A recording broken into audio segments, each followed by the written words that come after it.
Albert Einstein once said, everybody's a genius. But if you judge a fish by its ability to climb a tree, it will live its whole life believing that it is stupid.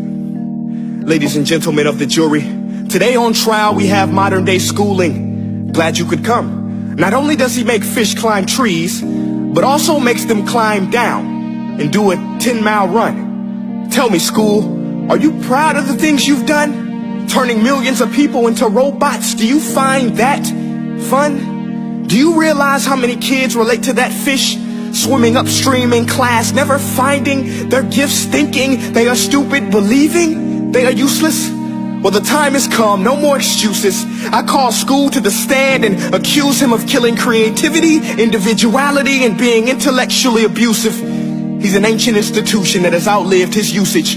So, Your Honor, this concludes my opening statement, and if I may present the evidence of my case, I will prove it. Proceed. Exhibit A. Here's a modern day phone. Recognize it? Here's a phone from 150 years ago. Big difference, right? Stay with me. Here's a car from today, and here's a car from 150 years ago.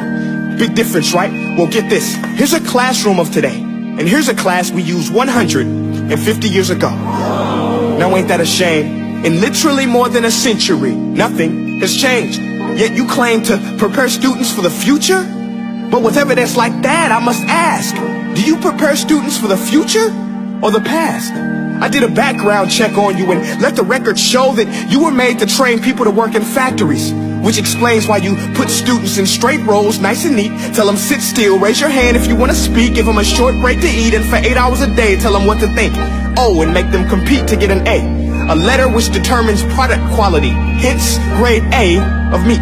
I get it. Back then, times were different. We all have a past. I myself am no Gandhi. But today, we don't need to make robot zombies. The world has progressed. And now we need people who think creatively, innovatively, critically, independently, with the ability to connect. See, every scientist will tell you that no two brains are the same. And every parent with 2 or more children will confirm that claim.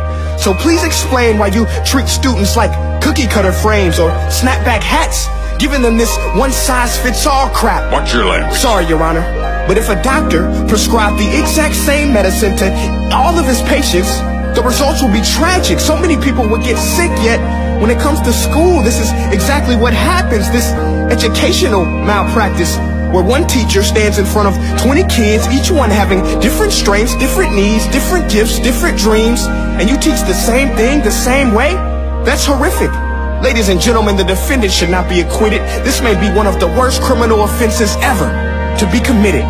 And let's mention the way you treat your employees. Objection. Overruled. I want to hear this. It's a shame. I mean, teachers have the most important job on the planet, yet they're underpaid? No wonder so many students are short-changed. Let's be honest.